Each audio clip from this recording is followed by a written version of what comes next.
Gimana nasib saya di Malaysia, Pak? Rekening nganggur 3 bulan, kalau nggak dipakai, nggak ada transaksi, diblokir. Balik aja ke Indo. Anda siapa ya kok suruh-suruh saya untuk pulang?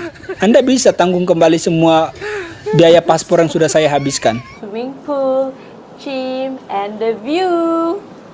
Dekat bahagian atas adalah bendera negara Indonesia. Dekat bawah pula adalah bendera Straw Hat Pirates daripada cerita One Piece. Yang bawah Meminta kepada warganya di Indonesia untuk mengibarkan sangsaka merah putih di publik-publik, di selama 2 tahun akan diambil negara. Termasuk istri yang tidak dipakai 2 bulan juga akan diambil negara. Tetapi ada alarm bahaya lain, saudara, yaitu jumlah penduduk miskin di kota pecah, PHK, jumlah setengah pengangguran sampai pengangguran laki-laki. Jadi biang angka kemiskinan di kota naik.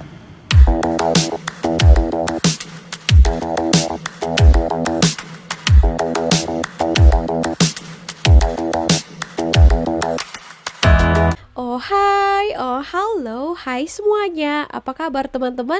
Jumpa lagi bersama Sari di channel ini. Sari doakan dimanapun kalian berada, tetap diberikan kesehatan ya, dipermudahkan, dilancarkan segala urusannya, amin. Oke, sekarang ini kan kita sudah memasuki bulan Agustus, bulan Ogos ya. Sudah kita mau menyambut hari kemerdekaan. Kalau Malaysia 31 Ogos, kalau Indonesia 17 Agustus. Nah, sekarang ada beritanya viral ya, kalau Indonesia ini ada seruan untuk tidak mengibarkan bendera merah putih katanya, dan rakyat itu akan menukarkan kepada satu bendera yang saya tengok ya warna hitam, lepas di tengah-tengahnya itu macam serupa gambar tengkorak. Ada yang kata daripada cerita One Piece katanya. Tak tahulah saya cerita apa itu, tapi itu sudah viral ya, sampai juga viral ke Malaysia. Diakibatkan apa? Karena katanya kebijakan-kebijakan yang dibuat oleh pemerintah Indonesia itu sangat meresahkan rakyat Indonesia ya. Udah susah makin susah. Nah, di sini sampai beritanya ke Malaysia, orang-orang Indonesia yang berada di luar negara termasuk di Malaysia, mereka risau ya, bagaimana nasib kami di Malaysia, Pak, katanya. Disebabkan ada kebijakan katanya bank account kalau tidak ada transaksi apapun selama berapa bulan gitu akan dibekukan, akan diblokir. Oke teman-teman, sebelum kita bahas lebih lanjutnya, mari kita tonton beberapa video ini. Cuk. Gimana nasib saya di Malaysia, Pak? Rekening nganggur 3 bulan, kalau nggak dipakai, nggak ada transaksi, diblokir. Terus macam mana saya ini anak perantau di luar negeri, Pak? Itu kalau nabung macam mana ini? Hilang semua nanti saya uangnya. Waduh, jadi bingung ini mau nabung di mana lagi nih. Ada aja gebrakannya. Aduh, udahlah. Balik aja ke Indo. Anda siapa ya kok suruh-suruh saya untuk pulang? Anda bisa tanggung kembali semua biaya paspor yang sudah saya habiskan. Anda bisa tanggung kembali uang tiket untuk saya pulang. Anda bisa membiayakan hidup saya selama saya di Indonesia. Bisa. Kok Anda suruh saya pulang? Anda mampu nggak? Kalau Anda nggak mampu, mendingan kita bersahabat aja, gimana? Saling dukung aja sebagai anak rantau, gimana? Bisa kan? Piro mbak duitnya sama sini bang mbak? Duitku ning bank 30 juta rupiah. Ya Allah, masak nih mbak, ini mbak Banyuwangi duitnya 30. Iya, anu tenan aku pemerintah itu kurang ajar. Bukan tenan loh. Kene ra iso balik, Ya tiap Allah. tahun balik. Pemerintah undang-undangnya saya kok iku duit ceker-ceker aja dibekukan tenan. Padahal TKW loh ini ya. Gimana menurut anda semuanya? Ini toh orang Banyuwangi yang ada di Hong Kong ya. Banyuwangi ada di Hong Kong, dia uangnya ada 30 juta. Di bank apa mbak? BCA sudah dibekukan sama pemerintah. Iya ini guys. Itu duduk anu malah midek ning rakyat itu. Di Jakarta, kosan 3 juta itu nggak dapet apartemen dengan lokasi yang strategis. Tapi di Kuala Lumpur, kalian udah dapet kondominium, swimming pool, gym, and the view. Oke, nah gitu ya. Tadi ada yang video pertama katanya bagaimana nasib saya di Malaysia, Pak. Dia ini adalah salah seorang contoh pekerja yang bekerja di luar negara ya, warga negara Indonesia yang bekerja di luar negara. Nah, dia itu merisaukan karena ada beritanya itu katanya kalau akun bank kita yang kita simpan uang di sana itu akan diblokir kalau tak ada digunakan ataupun transaksi apapun itu 3 bulan sampai ke 6 bulan ya. Wow, gawat ini ya. Itulah sekarang lagi heboh dan warga itu berlomba-lomba untuk mengambil uangnya di bank. Nah, dan ada berpikiran kan, warga ini udahlah melabur ke emas saja, gold bar, gitu ya, dinar. Tapi pandainya juga pemerintah ini mencari celah untuk mengambil uang kita dengan cara beli emas pun dibayar pajak, dikenakan pajak gitu intinya ya. Wah, kita ambil, kita mau melabur ataupun mau nyimpan, wah, pun diganggu juga dengan mengenakan pajak, ya kan? Susah ya jadi rakyat sana. Saya pun merasakannya juga, kadang sedih. Ada satu gambar bendera Indonesia, lepas itu di bawahnya itu bendera warna hitam, lepas di tengah-tengah itu macam serupa tengkorak. Itu pun saya dengarnya, aduh, merinding ya. Ini dalam sejarah tak pernah macam ini. Tahun ini di pemerintahan saat ini banyak sekali kebijakan-kebijakan yang sangat menyusahkan rakyat ya. Nah, kadang juga kebijakan itu plin-plan sudah dibuat, lepas tu rakyat komplain ditarik balik, dibuat rakyat komplain ditarik balik, macam permainan gitu. Tahu lagi ya, ada juga yang mengatakan sampai ya istri dianggurin, tidak disentuh ya selama 2 bulan akan ditarik pemerintah juga. Oke teman-teman, kita tonton lagi ya. Akan beras. Benarkah tanah yang tidak dipakai selama 2 tahun akan diambil negara? Termasuk istri yang tidak dipakai 2 bulan juga akan diambil negara. Di kantor-kantor, ruang-ruang publik, dimanapun berada. Lagi terjadi satu fenomena di negara kita, di mana Pak Presiden kita meminta kepada warganya di Indonesia untuk mengibarkan sangsaka merah putih di publik-publik, di kantor-kantor ya, di rumah. Tapi yang terjadi ada segelintir masyarakat mengibarkan bendera ini. Fenomena apa ini? Apa yang terjadi di negara kita sekarang ini? Luar biasa. Nah ini ya benderanya. Aduh, bahkan ada yang tak mau mengibarkan bendera merah putih ini dan menukarkan dengan bendera yang ini. Mungkin kalian sudah tengok kan. Wah, ini bertanda negara kita sedang tidak baik-baik saja. Kadang saya pun sedih, merinding, apalagi kalau dengarkan lagu Indonesia Raya ya. Kenapa dengan negara kita ini? Saya mohon maaf, bapak-bapak pejabat, Pak Prabowo Subianto, Pak Menteri, Ibu dan semuanya segitu, turun ke lapangan, please. Datangi rakyat, lihat penderitaan mereka, lihat keresahan hati mereka, lihat kesulitan mereka untuk mencari nafkah, lihat betapa bingungnya mereka setiap hari ketika anaknya itu pengen jajan. Turun langsung Pak, turun langsung please. Jangan setiap ada keluhan dari masyarakat dibantah, susah nyari kerja itu mah Gen Z yang bermasalah, susah untuk mendapatkan penghasilan kalian aja yang tidak rajin. Masyarakat banyak yang di PHK, enggak kok, ini adalah PHK yang sudah normal, sebelum-sebelumnya juga sudah terjadi. Itu menteri loh yang mengatakan seperti itu. Jadi kami itu harus lapor ke siapa? Kami itu harus curhatnya ke siapa? Kami itu harus berbicara ke siapa? Kalau setiap pernyataan kami, penderitaan kami, keluh kesah kami itu dibantah. Dekat bahagian atas adalah bendera negara Indonesia. Dekat bawah pula adalah bendera Straw Hat Pirates daripada cerita One Piece. Yang bawah ni mungkin korang rasa tak berapa signifikan. Lagi-lagi untuk mereka yang tak layan One Piece. Tapi korang nak tahu tak, bendera ni sedang menjadi movement yang sangat-sangat besar dekat negara Indonesia. Kenapa aku cakap macam tu? Aku akan explain kejap lagi. Sebelum tu, korang yang minat konten-konten isu semasa, info terkini, tekan dulu butang follow dekat sini. Dah tekan? Mantap. Ya? So, kalau korang tak tahu, bulan 8 adalah bulan kemerdekaan bukan sahaja untuk negara Malaysia, tapi juga untuk negara Indonesia.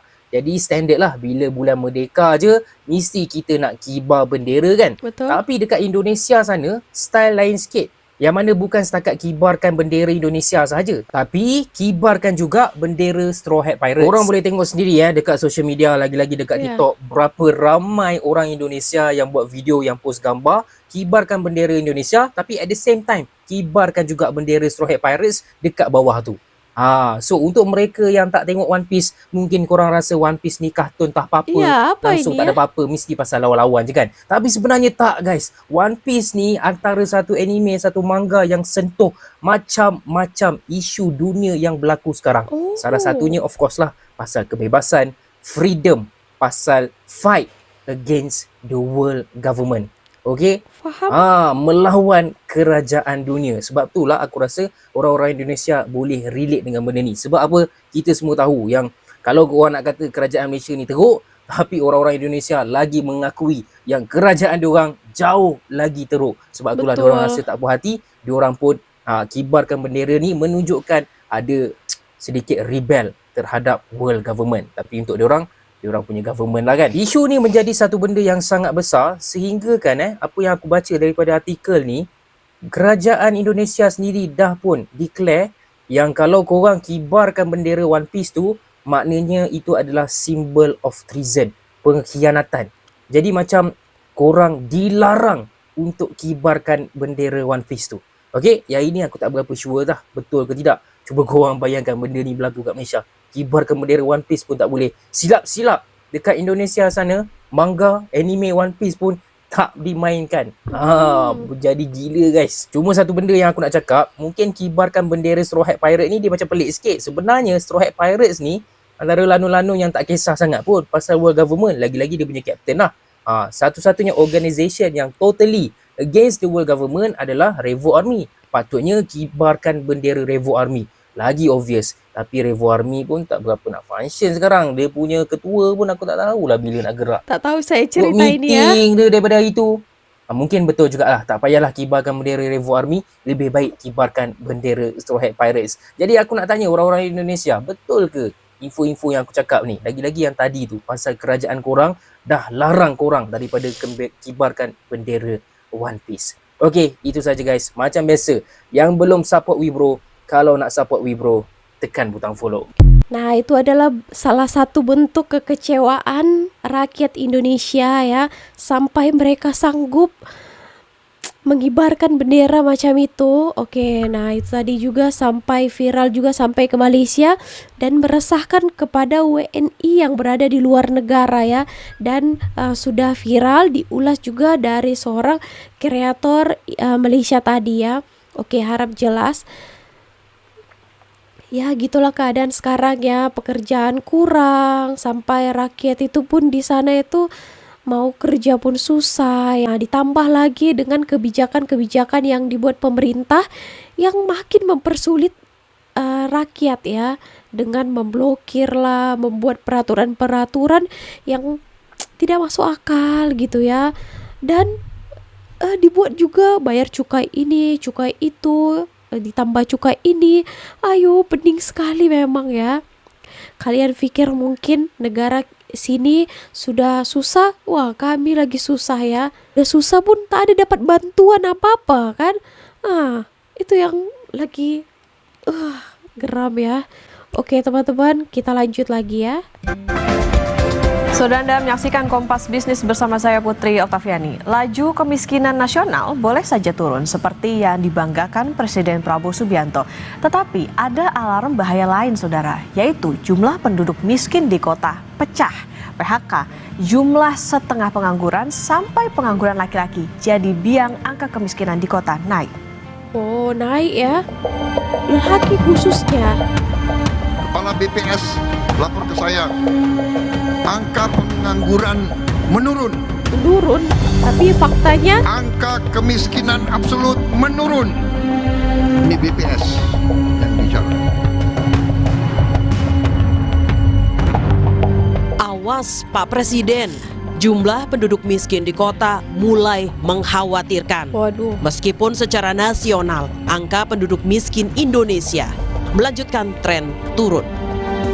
Pak Presiden Prabowo harus melihat data berikut. Mari Kompas Bisnis urai satu persatu. Badan Pusat Statistik bilang jumlah penduduk miskin per Maret 2025 adalah 23,85 juta jiwa atau punya rasio 8,47%.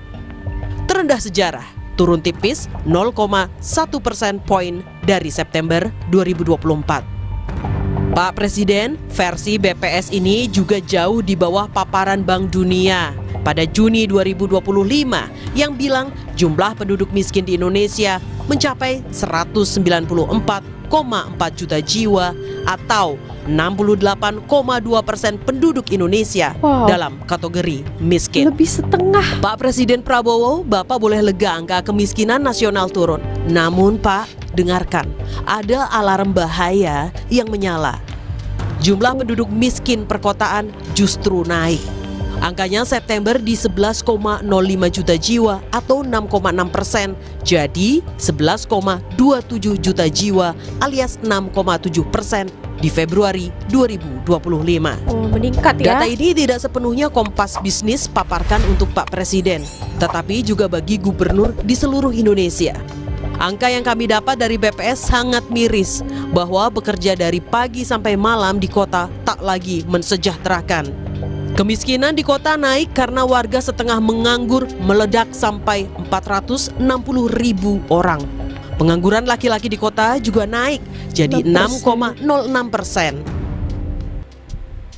Patutlah ya kan, ini makin banyak juga netizen Konoha yang berkeliaran dekat media sosial ya. Mereka ini yang tidak ada kerja kan, berikan komentar, memburukan negara orang, membuat konten-konten yang buruk kan. Patutlah bertambah ya, diakibatkan bertambahnya pengangguran. Wah, makinlah banyak mereka tak ada kerja, mengurusi negara orang lain di media sosial kan. Betul tak? Makin ramai kan. Mereka tak ada kerja, biasalah tuh kan. Kita cermati di grafik tersebut, persentase penduduk miskin di perkotaan pada Maret 2025 yaitu sebesar 6,73% mengalami peningkatan. Meningkat. Jika dibandingkan dengan kondisi September 2024. Penduduk miskin di kota meningkat sekitar 0,07% poin Maret 2025 dibandingkan dengan September 2024 yang lalu. Nah, yang menariknya, jika kita lihat berdasarkan wilayahnya, indeks kedalaman kemiskinan pada Maret 2025 di perkotaan mengalami peningkatan. Jadi jaraknya terhadap garis kemiskinan, pengelolaan kemiskinan itu semakin mengalami agak jauh meningkat. Nah, kami garis bawahi, pekerja setengah menganggur adalah mereka yang bekerja kurang dari 35 jam dalam sebulan atau masih mencari pekerjaan. Oke, mari kita sudahi kegaduhan beda data kemiskinan Bank Dunia dan BPS. Tetapi angka kemiskinan kota yang naik saat data nasional turun adalah api dalam sekam jika tak ada solusi.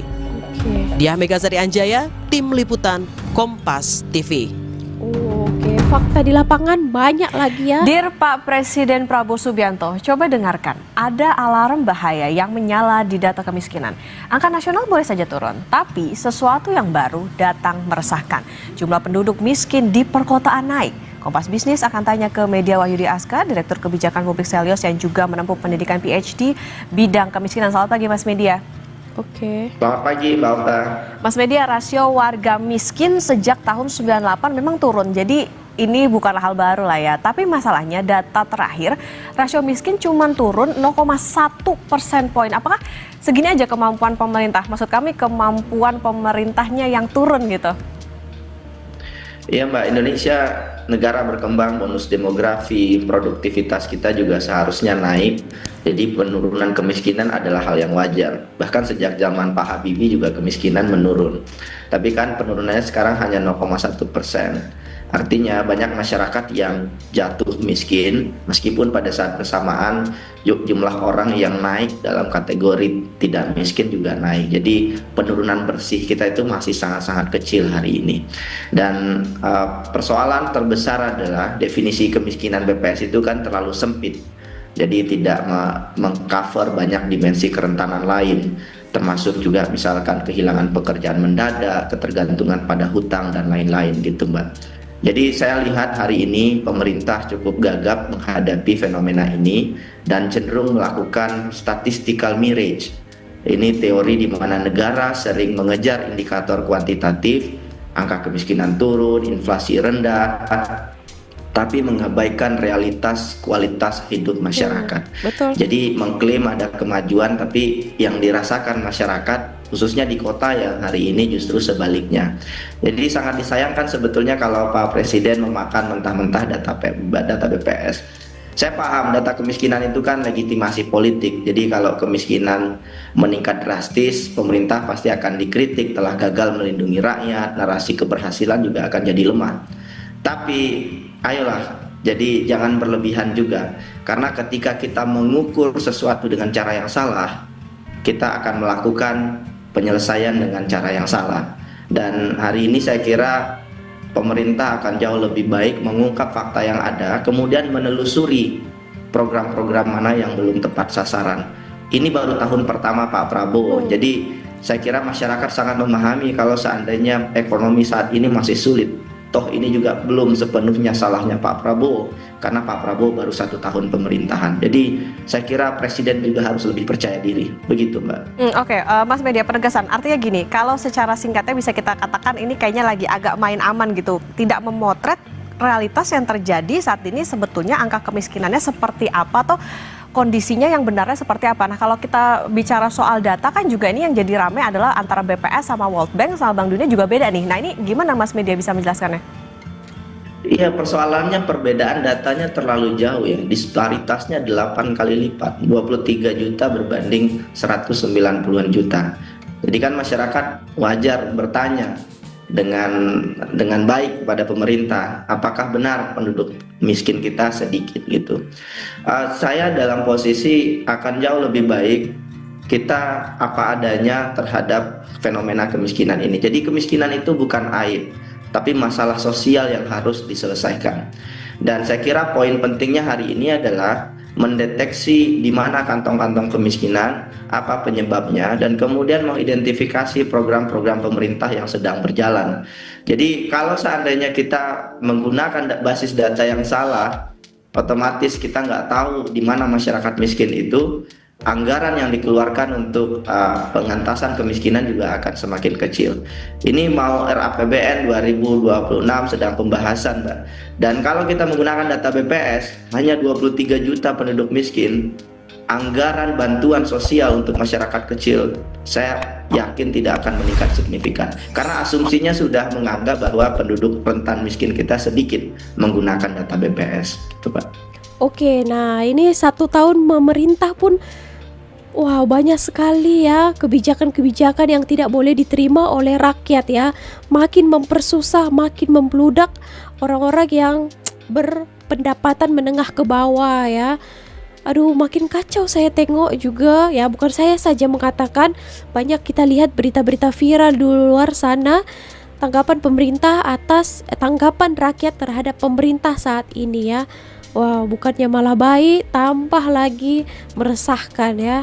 Nah, itu yang sangat disayangkan. Thanks for watching. If you enjoy playing with us, be sure to subscribe to our channel.